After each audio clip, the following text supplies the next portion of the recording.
En complément de la vidéo sur les différents purins que j'ai réalisés, j'ai essayé de me documenter sur les études scientifiques et sur les purins d'ortie et autres plantes. Donc il y a différentes choses à dire. Donc j'ai fait des recherches sur Internet. Il y a certains instituts qui se sont intéressés parfois aux purins d'ortie. Donc c'est assez divers. Il y a quand même peu d'analyses, peu d'études, mais on a des résultats au final assez aléatoires. Et parfois, dans beaucoup de cas, on ne montre pas un intérêt, une efficacité significative. Donc c'est en termes statistiques. Mais on a beaucoup, on a le cas des organisations techniques ou des maraîchers, des agriculteurs.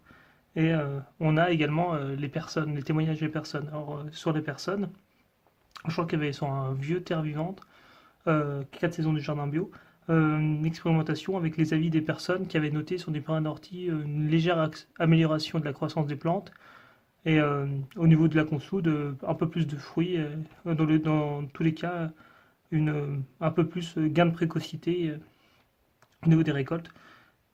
Et également une bonne complémentarité et une bonne association entre la consoude et l'ortie. Mais au niveau des instituts, on n'a pas forcément d'études. Alors, pourquoi aussi on note, on voit que c'est difficile de comparer, de faire des études sur ces plantes. Alors déjà, on a affaire à du vivant, donc c'est difficile de breveter une molécule vivante. Il faudrait extraire quelque chose ou le purifier et mettre un brevet dessus. Mais également car il y a plusieurs modes de préparation et plusieurs plantes. Alors au niveau des préparations, on peut faire des infusions, des macérations, on peut faire des décoctions. Donc décoction, c'est un peu comme une infusion, sauf qu'on va pousser avant et un peu après l'ébullition. Donc c'est plutôt pour les racines, mais on peut, selon les doses qu'on va utiliser, selon les durées de fermentation, donc chaque jardinier va avoir sa méthode un peu pour faire ses purins, pour faire ses infusions. Il y en a qui vont compter des poignées, une poignée, deux poignées, il y en a qui vont compter en grammes. Donc c'est assez dur de faire une comparaison alors que parfois les points de départ sont différents. Donc après, les purins d'ortie et autres plantes sont classées dans les PNPP, donc il y a des préparations naturelles peu préoccupantes. Donc il y a un peu des simplifications de mise sur le marché. Alors comment on va doser l'efficacité de ces plantes? Donc déjà, c'est que au niveau des compositions des plantes, par exemple l'ortie, c'est une plante assez riche en protéines. Donc dans les protéines, il y a des atomes d'azote, donc on va retrouver des composés azotés au niveau de la plante. Après, on peut s'intéresser en médecine humaine. Alors moi, je me sers de ce livre, et si on cherche l'ortie, par exemple, donc il y a différents types d'ortie, c'est pour ça que les comparaisons sont différentes. Donc il y a la grande ortie, l'ortie brûlante ou d'autres orties. Mais là, on en parle surtout sur la santé humaine, où on caractérise cette plante comme une plante reminéralisante, car très riche en minéraux. Une plante utilisée sur la perte des cheveux, les rhumatismes, les problèmes de prostate, de début urinaire. Donc, cette plante est utilisée beaucoup dans les cuisines ancestrales depuis longtemps pour l'homme et pour son usage médicinal. Donc, au niveau de l'efficacité, on peut expliquer l'effet des plantes par différentes choses, comme je le disais, par la composition chimique des plantes, par exemple l'azote, le phosphore, le potassium, comme la consoude qui serait plus riche en potassium. Donc après, il y a des analyses à faire. On peut, certains leur prêtent des vertus répulsives sur les, les insectes. Alors ça peut être lié à l'odeur. Au niveau des plantes aromatiques, des huiles essentielles, par exemple l'absinthe, la tanésie. Donc il y a un autre point important, c'est le rôle d'éliciteur. Donc c'est un rôle qui permettrait aux plantes de créer une réaction sur la plante soignée afin de mettre en place des défenses immunitaires pour la renforcer. Euh, donc on peut avoir ce rôle-là pour renforcer les plantes contre les maladies, mais également pour réduire les doses de traitement. Par exemple le cuivre qui est utilisé dans la vigne, donc il y a certaines personnes qui l'utilisent. Donc au niveau des études, c'est compliqué car il y a beaucoup de plantes. On peut parler de la prêle. Alors là, j'ai vu qu'il y avait quelques études parfois qui montraient une efficacité. Parfois, les plantes de la famille des artémisia, par exemple l'armoise, qui montrait certaine efficacité. Donc pourquoi les études sont difficiles? Car une étude, ça demande d'avoir beaucoup d'argent, une rigueur scientifique, des personnes compétentes pour analyser et faire mettre en place l'étude. Ça demande également, ça demande souvent un financement important. Donc un financement important, souvent, si ce sont des compagnies privées qui vont financer, vont chercher s'il y a un intérêt derrière. Au niveau public, eh ben, c'est plus difficile. Il y a moins d'argent à mettre dans la recherche publique. Donc là, on est sur du vivant. Donc il y a un autre point à souligner sur les purins et les autres préparations. Lorsque je vais en jardinerie, c'est leur prix qui est un peu élevé quand même. Moi, je fais à chaque fois par 10 litres minimum. Donc ça me coûte rien. Des orties, on en trouve partout. De la consoude, moi j'en ai fait à partir d'un plant, j'en ai fait une quinzaine de plants. C'est des produits très abondants dans la nature. On en trouve dans les friches, on en trouve partout. Et ça demande de l'eau et un peu de fermentation. Et on vend ça à 6-10 € le litre. Donc à chaque fois, il faut diluer à 5 ou 10% le produit. Et ça fait très cher le produit. Donc ça, c'est un peu le point faible. C'est que c'est le prix qui est un peu cher dans les jardineries.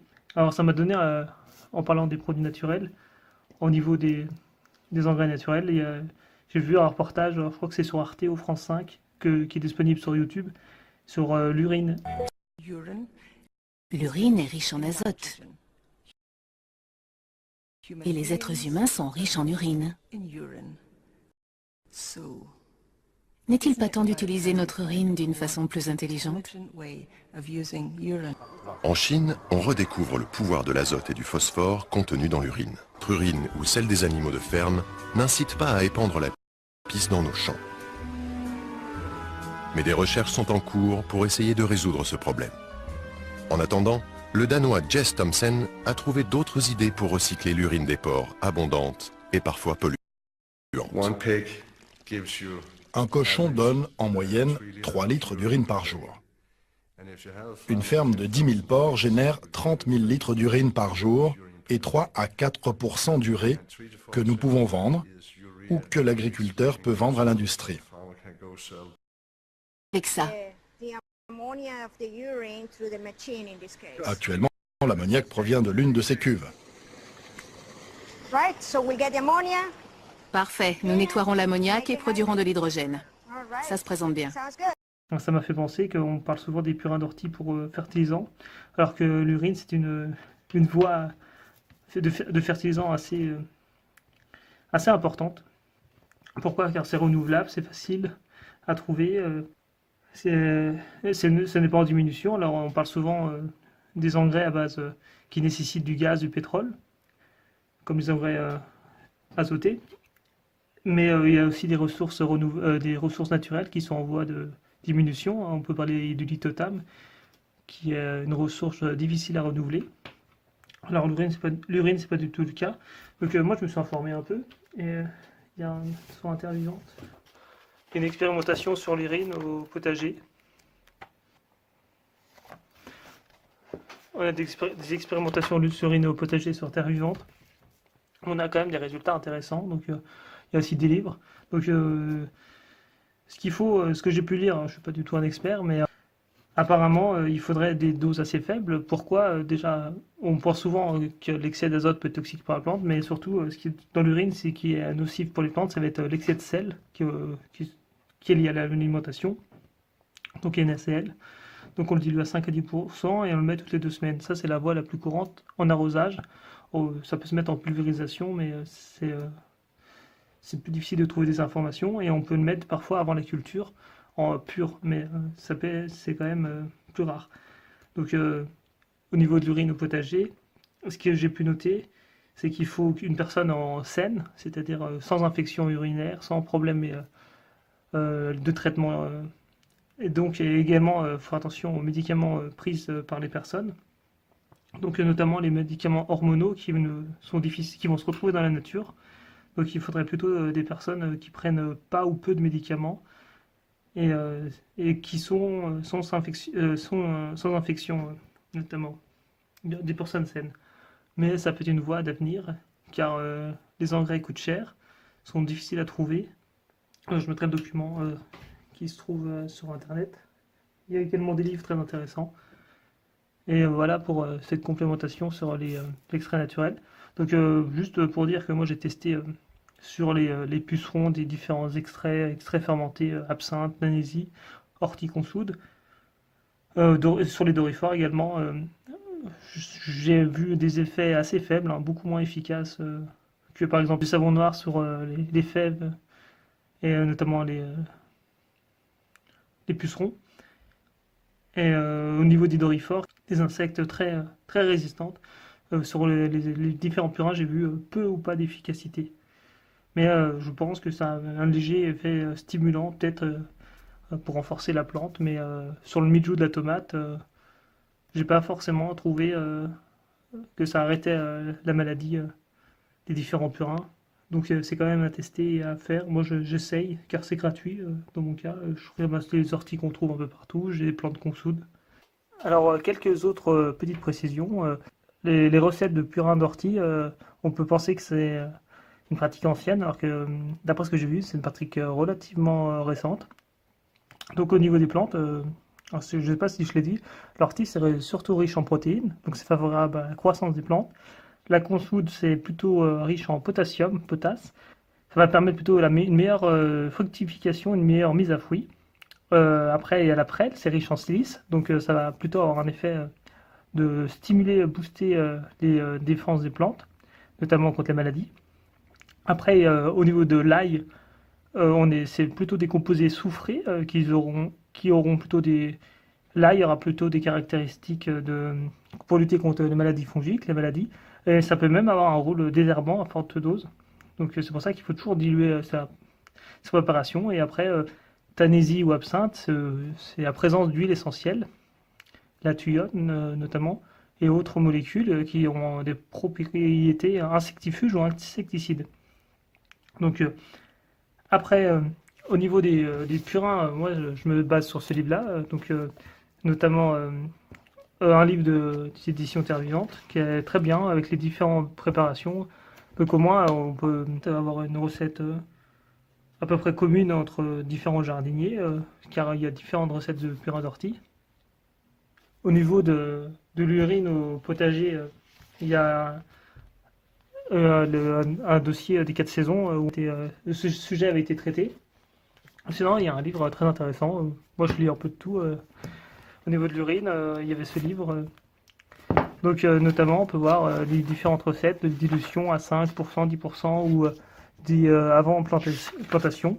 Et on peut voir, par exemple, que vraiment l'urine a un effet. Donc, sur la croissance des pommes de terre, notamment. Donc, l'urine est plutôt riche, même si elle possède en NPK